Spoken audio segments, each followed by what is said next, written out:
Quiero que dejen de pescar por cuenta propia y traballen para mí a jornal. Eu antes de traballar a xornal para ese monte de esterco, plantolle unha dorra, acabouse. Non sei de que estás fuxindo, pero se non deixas de facelo, vaste volver tolo, como a papá. Tiveches que matar a mulleres e nanos por nada. Elixín iso.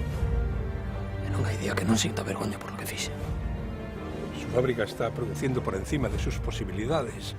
Los maragatos ya no transportan nuestra carga porque no dan abasto con la suya. Y encima en la capital, su sardina va por debajo del precio acordado.